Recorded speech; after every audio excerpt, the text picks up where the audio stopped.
The His hands handcuffs shook clicked when he shut saw around it. my No, wrists he was in the just middle scared. of aisle 7, You're between lying. the cereal What did he boxes see? I and don't the know. canned He soup just in ran. front of at least Tell me the a truth dozen now. strangers. I'd done nothing wrong. I was holding a box of oatmeal in one hand and my phone in the other. Officer Marcus Hayes had his hand on my arm and he was smiling. That small, flat smile of a man who had done this before and had never once paid for it. What he didn't know, standing there in the bright fluorescent light of Sterling Grocery, was that in 11 months he would hand his badge to a supervisor and walk out of the Riverdale Police Precinct for the very last time. But first, let me tell you what really happened that Tuesday afternoon. Because the story the department tried to tell is nothing like the truth. I'd been living in Riverdale for 3 years when everything fell apart. My apartment was on the 4th floor of a building on Riverside Drive, a place I had chosen specifically because of the light. The big south-facing windows let the sun in all morning while I drank my coffee and read. I'm a paralegal, and I work for a civil rights firm called Justice and Partners. I'd been there for 6 years. My desk was covered in case file sticky notes in 3 colors and a framed photo of my mother at her college graduation wearing a gown slightly too big for her and a smile that could stop traffic. I looked at that photo every single day. She had worked 2 jobs to get herself through school and a 3rd to put me through mine. And every morning when I sat down at my desk and looked at her face, I felt the particular weight of someone who understands exactly what was sacrificed so I could sit where I was sitting. That weight never left me. It was the reason I did the work I did. My routine was simple, and I liked it that way. I woke at 6:30, ran 2 miles along the river path, came home, made coffee with the Kenyan blend I ordered online because the grocery stores in my neighborhood had never once stocked it, and sat at the window with a legal pad. By 8 o'clock, I was showered and dressed. By 8:45, I was at my desk working through whatever had come in overnight. The cases at Justice and Partners were not the kind that made the news every week, but they were the kind that mattered. Wrongful termination, housing discrimination, excessive force, the slow administrative violence of institutions that treat certain people as less than the full sum of their humanity. The work was exhausting in the way that all meaningful work is. You carry it home, you carry the names, but I didn't mind. It felt like the right kind of tired. Diana worked 2 desks over from mine. Her name was actually Keisha, and she was a 3rd-year paralegal 6 months behind me in seniority. She had the kind of laugh that made everyone in the room turn their head because it came from somewhere genuine and unguarded. We had fallen into friendship the way you do when you spend more waking hours with a person than with anyone else in your life. Gradually, then completely. She brought me tea when I forgot to eat. I covered her files when she had a migraine. We had lunch together 4 days out of 5. She had been trying for months to get me to leave the office before dark at least twice a week. She said it with humor always, but underneath the humor was a real concern, the kind you only feel for someone whose life you've been paying close attention to. I loved her for that, even if I didn't always show it by leaving early.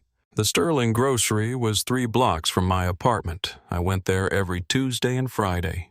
Tuesdays for staples, Fridays for whatever I wanted to cook that weekend. The cashiers knew me by name. Maria at Register 4 always asked about my mother. Darnell, the young man who stocked the produce section, had once carried my bags upstairs when the elevator was broken, refusing payment with a wave of his hand that said the subject was closed. Those small kindnesses matter more than you know when you spend most of your time in spaces that don't welcome you. The market smelled of citrus from the display near the entrance, and something yeasty from the bakery counter in the back. and I had the particular attachment to it that you develop for places that have been consistently kind to you. It was mine. 3 years of Tuesdays and Fridays will do that. 3 years of small conversations and familiar faces and the particular comfort of being known. The first time I saw Officer Marcus Hayes, he was near the entrance talking to the security guard. This was in late September, about 6 weeks before the day everything changed. I remember thinking he looked out of place, too rigid, too watchful for a store that sold yogurt and bread. He had the particular stance some officers develop over years of performing authority. Weight slightly forward, jaw set, eyes moving steadily as though looking for something to be wrong. I registered him the way you register a door left slightly ajar, just enough to make a note of it somewhere below thought. Then I took my basket and forgot about him, or I tried to anyway. The second time I saw him was 2 weeks later. I was in the cereal aisle comparing 2 granola brands when I felt eyes on me. I turned, and there he was at the end of the aisle. Not walking past, not browsing, just standing there with his arms loose at his sides and his gaze leveled at me. I looked back at him directly. He didn't look away. I put the granola in my basket and moved to the next aisle and told myself I was imagining things. I told myself this was what I'd been trained by a lifetime of experience to do. Explain away discomfort, smooth over the jagged edge of a moment, keep the peace by absorbing the friction myself. I'd been good at this my entire life, extraordinarily good at it. I want you to remember that because it matters for what comes next. October 14th was a Tuesday. I left the office at 5:30 early for me, partly because Keisha had spent 20 minutes making a case for it, and partly because I genuinely could not look at one more deposition transcript without my eyes crossing. I locked my desk, said goodnight to Mr. Edmund Justice, who was on the phone with a client in Atlanta, and waved without looking up and walked the 6 blocks to the market. It was a cool afternoon, the kind of October day that smells like dry leaves and something baked in the particular sharpness in the air that means real fall has finally arrived. I had my list and my tote bag and my headphones in, but the music off because I like the ambient sound of the neighborhood at that hour. The way the city breathes when it's transitioning from afternoon to evening. I was in a decent mood. This matters in the telling. I want you to know I was happy when I walked through those doors. I pulled a basket from the stack and started in produce. I took my time. I squeezed 2 avocados, held a lemon to the light, put a bunch of spinach in a bag and twisted the top closed. I was running through a deposition I had to transcribe the next morning the way I always did when my hands were doing something automatic. Half present, half working. I was not behaving strangely. I was not acting suspicious. I was a woman buying spinach on a Tuesday evening. Nothing about that sentence should have needed a defense. I had the oatmeal box in my hand when I heard the footsteps behind me. I turned and there was Marcus Hayes. He was closer this time. Close enough for me to read the name tag. Close enough to smell stale coffee and something synthetic on the fabric of his uniform. He was not shopping. He was not passing through. He was looking directly at me with the same flat expression he'd worn the other 2 times, except now there was something else in it. A kind of settled intent, like a decision that had already been made before he walked through the door. "Ma'am," he said. The voice had that practiced neutrality that isn't neutral at all. It performs calm the way a locked door performs welcome. "I need you to come with me." I pulled one earbud out. I looked at him. I looked at the basket in my hand. Spinach, a lemon, the oatmeal. "Excuse me," I said. "There's a complaint," he said, his voice not wavering. "What kind of complaint?" I asked. He didn't answer. He put a hand on my arm. I want to describe exactly what happened in my body in that moment, because I think it matters more than anything else I could tell you about that day. There was a cold rush that started at the base of my skull and moved down my spine like a single wave of ice water. My grip tightened on the oatmeal. My vision narrowed slightly at the edges. It was not panic. Panic is too broad a word. It was something more specific, more ancient. It was the bone-deep cellular recognition of a woman who has grown up black in America and knows somewhere beneath language exactly what this situation is and exactly how quickly it can become something irreversible. My whole body understood what my mind was still trying to process. I had prepared for this my entire life. Every conversation with my mother about keeping my hands visible, every subtle coaching from older friends about tone and compliance, and the careful choreography of not provoking. And now, it was happening. Not how I'd imagined, maybe, but with the same weight of inevitability. "What was I accused of?" I said, keeping my voice steady. Hayes leaned closer. His eyes had that certainty in them that scared me more than anything else could have. It was the certainty of a man who had already decided what I was before he ever saw me. "I've been watching you," he said. 3 times now. You come in here. You look around. You pocket things. You think I don't notice. You think no one's watching. I've been doing this for 12 years. I know what I see." "I haven't taken anything," I said. "You can come with me voluntarily," he said, and his hand tightened on my arm. "Or we can make this harder. Your choice." A woman was recording now. I could see her phone up in the frozen food section. A couple in aisle 6 had stopped shopping and was watching. An older man near the checkout was staring at us. Hayes could see them too. He knew he was being watched.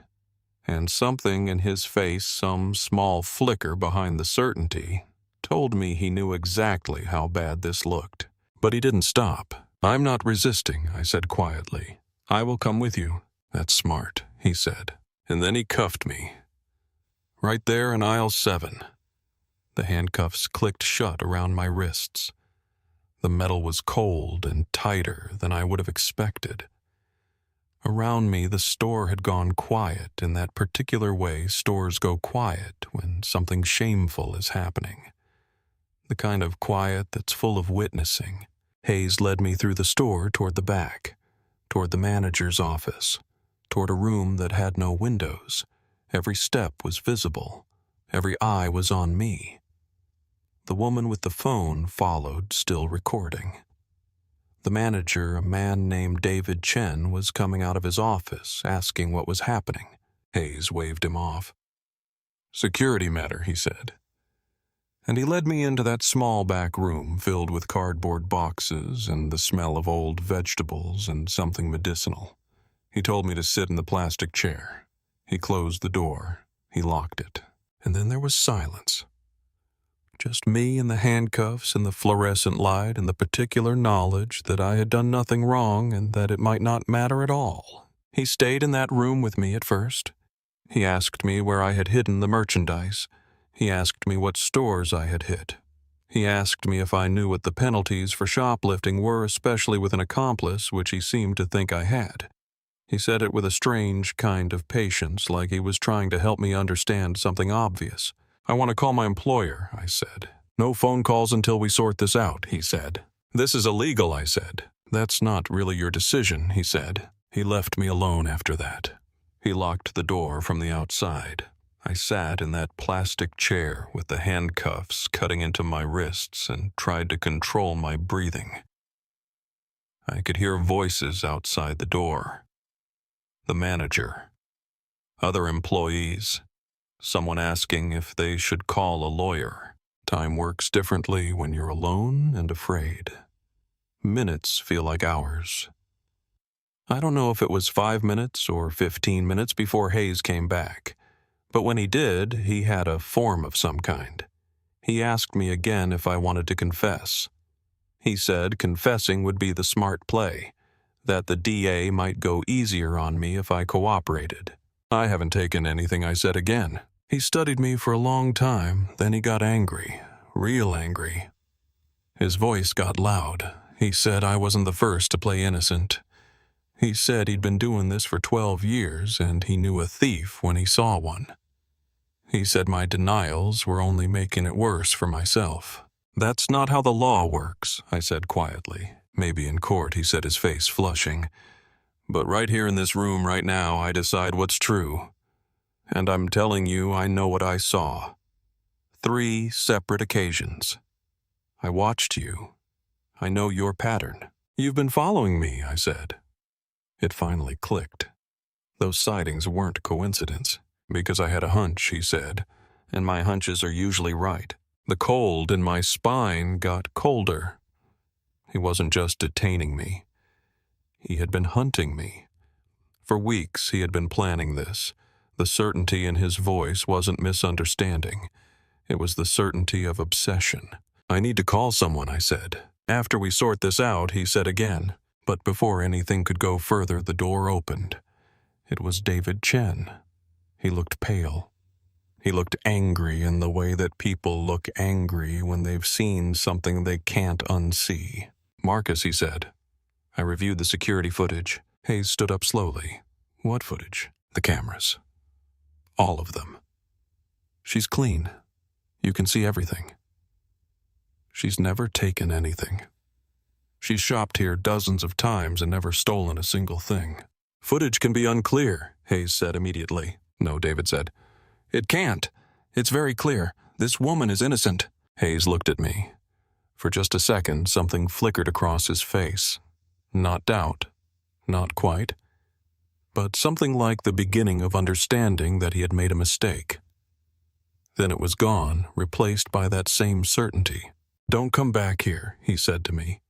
You're trespassed, and you can expect to hear from the DA about these charges. There are no charges yet, David said, because there was no crime. And if you keep this up, we're going to have a problem. Hayes didn't say anything else. He uncuffed me without looking at me. The marks on my wrists were already red, already burning. You're free to go, David said quietly. I'm very sorry for this. I walked out of that room and out of that store without my groceries, without looking back. In the parking lot, I sat on the curb for 10 minutes and let my hands shake. The sun was getting lower. The evening was getting cooler. And I was sitting in a parking lot in Riverdale with red marks on my wrists and the absolute certainty that something in my life had just broken open. I didn't sleep that night. I sat in my kitchen with a cup of Kenyan blend coffee and watched the city breathe at 3 a.m. The hum of a distant highway, a dog somewhere, the particular silence of a street with no traffic that somehow still sounds inhabited.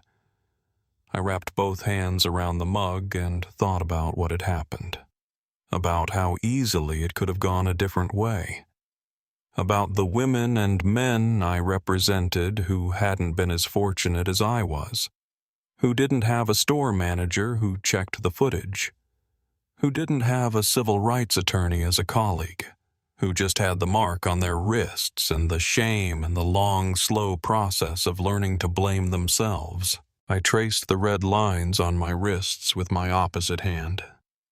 They were already starting to fade, but I could feel where the metal had bitten in. I could feel the exact weight of Hayes's certainty. I called Keisha at 9 a.m. She picked up on the second ring. Where were you last night? She said. You didn't respond to any of my texts. I told her everything, every detail, every moment. And when I finished, there was a long silence on the line. We need to tell someone, she said. This is illegal. You need to document this. I hesitated. It's one officer who would listen, someone who knows exactly who to call, she said. And we work with them. She meant Mr. Edmund Justice, the senior attorney at Justice and Partners, the man who had built the firm's reputation on taking cases that everyone else had decided were too small or too complicated or too risky. I called him from my desk that afternoon. He listened to the entire account without interrupting. When I finished, there was a silence. "Send me the security footage from Sterling Grocery," he said. "Get photos of the marks on your wrists, the timestamp if you have it. Write down every word you remember him saying, every detail. And then I want you to do something else." What I said. "I want you to come to my office. I want to show you something. And I think after you see it, you're going to understand that what happened to you wasn't an isolated incident." I went to his office that afternoon. He pulled up a database on his computer. It was a list of complaints, each one filed against Officer Marcus Hayes. There were 7 of them. 7, I said. "Over the last 18 months, he said. And they follow a pattern. Patricia Turner filed in July. Says she was detained in a hardware store, accused of shoplifting. Footage showed she was innocent. Complaint was closed by Deputy Chief Coleman. Angela Brooks filed in September. Supermarket. Same accusation. Same footage. Same result. Closed." He scrolled through the list. Christina Moore, pharmacy. Robert Washington, convenience store. 5 more names. All the same story. All accused. All exonerated by footage. All complaints closed by the same person. Deputy Chief Coleman. I felt my chest get tight. "He's done this before. He's done this 8 times that we know of," Mr. Justice said. "And we only know about the ones where the victim had the resources to file a complaint. How many others were there? How many people just accepted it and moved on? How many people are still blaming themselves?" I started reaching out to the other victims. Patricia Turner picked up the phone and cried. She said she still thought about that day. She said she kept wondering if she was crazy, if she must have done something to make the officer think she was shoplifting. When the complaint was closed, she decided it was safer to just believe she was wrong about her own memory, that she had somehow brought it on herself. Angela Brooks said something similar. She kept saying he told her he'd watched her before. How could he have watched her? She'd never been to that store. She didn't understand. And when nothing happened when the complaint was closed, she just accepted that she must have imagined the threat. The pattern became clearer as we investigated. Hayes targeted black women shopping alone. He accused them of theft. He relied on stores without cameras or on the social power dynamic where a police officer's word might carry more weight than a civilian's. When footage existed, it exonerated them, but the complaint still got closed. The system was protecting him. Mr. Justice and I prepared for a formal meeting with Deputy Chief Coleman. We gathered all 7 complaints. We pulled the closure documents. We got copies of the footage that exonerated each victim. We reached out to Patricia Turner and Angela Brooks and 2 others and asked if they would be willing to give statements. They all said yes. The meeting was set for a Friday afternoon in Coleman's office. It was a formal space, all polished wood and professional distance. Coleman was in his late 50s, graying at the temples, the kind of man who had spent his entire career managing perception and protecting the department from outside scrutiny.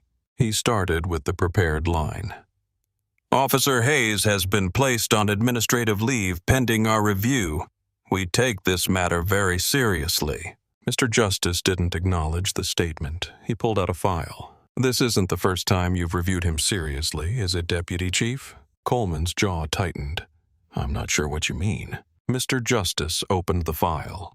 7 prior complaints, all reviewed and closed by you personally. He showed the documents one by one. "Your signature is on each closure. Can you walk us through the basis for closing Patricia Turner's complaint?" "Those were reviewed according to department protocol," Coleman began. "Which protocol requires closing a complaint when security footage exonerates the accused?" Mr. Justice asked. Coleman didn't answer. He looked at me for the first time. "Ms. Harris, I understand this was traumatic." My voice was quiet and precise when I spoke. "Which incident are we here about?" October 14th. Or one of the 7 prior ones. Coleman blinked. I'm not sure I understand the distinction. The distinction, I said, is that you already knew this pattern existed. You had 7 opportunities to stop this officer. You didn't. You closed every single complaint, and now there's an 8th victim, and you still want to pretend this is isolated. We're not pretending anything, Coleman said. No, Mr. Justice interrupted. You're protecting something, and you need to understand that the time for protection is over. Patricia Turner is willing to give a public statement. Angela Brooks is prepared to testify. 2 others have provided notarized accounts. The security footage from Sterling Grocery is being released. And we've already filed a complaint with the State Attorney General's office detailing the pattern of complaints and the systematic closure of each one without proper investigation. Coleman's face went pale. You can't. We already did, Mr. Justice said. And unless you want to have a conversation with federal investigators about civil rights violations, I'd suggest you expedite your internal review and implement some serious institutional change. The story broke 4 days later. A journalist that Mr. Justice knew ran the headline in the Riverdale Herald. Riverdale police officer accused of targeting black women shoppers. 7 prior complaints closed without investigation. The security footage from Sterling Grocery went public with the story. Everyone could see it. Hayes watching me from across the store. Hayes following me. Hayes approaching me with that flat smile. Me standing there just buying my groceries, my phone in one hand, oatmeal in the other. Not stealing, not acting suspicious, just being. The video went viral. It was shared thousands of times. Then tens of thousands. Media outlets picked it up. Local news, then regional news, then national. The comments section filled with women sharing their own stories. Some claimed Hayes had done it to them. Some talked about other officers. Some just said thank you for not staying silent. Patricia Turner did an interview on local television. She was nervous at first, but then her voice found its steady ground. I wasn't believed, she said. I doubted myself for 2 years. Seeing this footage, knowing it wasn't just me, it finally feels real. It finally feels like maybe the problem wasn't me. Angela Brooks gave a statement through the firm. I'm a registered nurse. I help people every day. And I was treated like a criminal because of how I looked. And when I reported it, no one listened. That changes today. Within a week, the firm had received 43 calls from other potential victims. Not just of Hayes, of other officers. The pattern extended far beyond one man. It was a department problem, a culture problem, a system problem. The internal affairs investigation took 6 weeks. During those weeks, the media coverage intensified. The mayor called for a comprehensive review. The city council voted to implement new oversight protocols. News helicopters circled the police precinct. And then on a Thursday afternoon, Mr. Justice called me. It's done, he said. What do you mean, I asked. Officer Marcus Hayes has been terminated from the Riverdale Police Department effective immediately. His badge has been surrendered. The matter has been referred to the district attorney's office for potential criminal prosecution. And Deputy Chief Coleman has been placed on administrative suspension pending a separate review. I sat very still at my desk with the phone against my ear. Directly in my line of sight was the photo of my mother. Graduation gown slightly too big, smile that could stop traffic. Simone, Mr. Justice said, "Are you okay?" "Yes," I said. "Yes, I think I actually am." That evening, Patricia Turner called me. She was crying, actually crying for the first time in 2 years. She said that when she heard the news, she drove to her car in the hospital parking lot where she worked and sat there and let herself feel something she'd been holding back for so long. "I wasn't misremembering," she said. "I wasn't crazy. It was real." "It was real," I said, "and it was never your fault." Angela Brooks texted me the next morning. She said she had sat in her apartment with her family and watched the news coverage together. Her daughter asked if her mom was okay now. And for the first time in 2 years, Angela said yes. I think I actually am. The criminal case moved forward over the following months.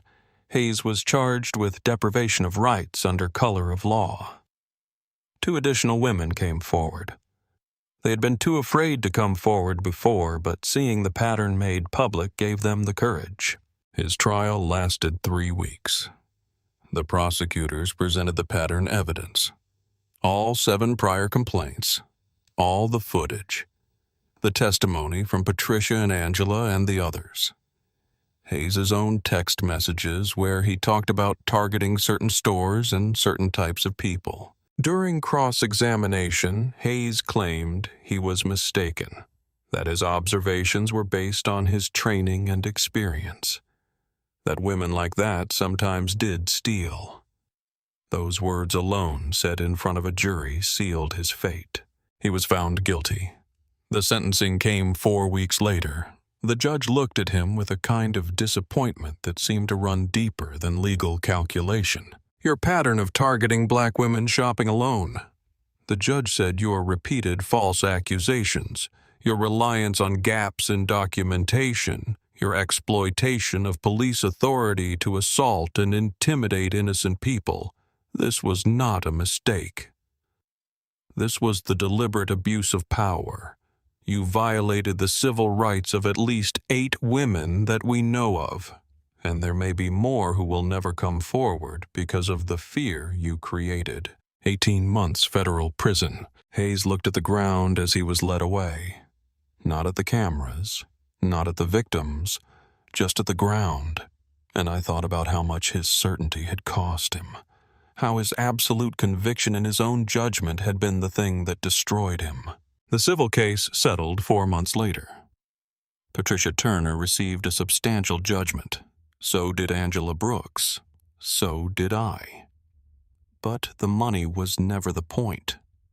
The point was that the system had finally acknowledged what it had been denying, that we were right, that our memories were accurate, that we had not brought this on ourselves. Deputy Chief Coleman's review concluded with a demotion and mandatory retraining. He was stripped of supervisory authority over personnel decisions. His career, which he had spent decades building, was fundamentally altered. He had protected Hayes, and now he was being held accountable for it. I moved apartments 6 months after the settlement was announced, not far, still in Riverdale. Still a street that smelled like dry leaves in October. But new windows. A kitchen with more morning light than I knew what to do with. I painted the living room a color that Keisha called aggressively optimistic. I kept it. I put my mother's photo on the new desk in the new light. And the first morning I sat down to work there, I looked at her face and felt the particular kind of steady that is different from the steady of holding yourself together. It was the steady of someone who has come through something and knows the ground is solid underfoot. I went back to Sterling Grocery exactly once on a Friday in April. When Darnell saw me, his face broke into a wide, uncomplicated smile. "Miss Harris," he said, "I was hoping you'd come back." He walked me to register 4 himself. Maria looked up from her register and put her hand briefly over mine on the counter and said nothing, which said everything. I bought the spinach and the olive oil and the lemon and the oatmeal, the same items I'd been buying for 3 years. And at the door I stopped and looked back at aisle 7, at the ordinary shelves in their ordinary rows, the fluorescent light exactly as it had always been, the store continuing its steady, useful life around the fact of what had happened in it. Then I walked home. That evening I sat at the kitchen window with my Kenyan coffee. The April light was doing that thing it does to the city at 6 o'clock. That amber gold that makes even a rooftop look like something worth keeping. My mother called. "Are you okay?" she said. Truly. I looked at the light on the buildings across the street. I looked at the mug in my hands, both hands around it the way I had sat at the kitchen table in October, with the city stripped down to its essential sounds and the weight of 7 names and the lines on my wrists just beginning to fade. "I'm better than okay, Mama," I said. "I think I'm actually better." I know she said. I always knew. The coffee was not bitter. The light was the color of something earned. The city made its evening sounds around me, and I sat in my kitchen with its aggressively optimistic walls and let it be good for much longer than 5 minutes. He had a badge and a back room, and 47 minutes and 7 names he thought would stay buried. I had a legal pad and a civil rights attorney and women with steady hands and a registered nurse who stopped blaming herself for something that was never her fault. And if you're watching this, you have something too. You have your voice. You have your memory. You have your refusal to accept injustice as inevitable. Patterns only change when people refuse to look away. When people insist on telling their truth, even when institutions are designed to protect lies. Subscribe our channel, because these stories matter, because justice matters, and because every single person who has ever been treated as less than the full sum of their humanity deserves to see themselves reflected in a narrative of resistance and recovery and hard-won dignity. I think we all know who won.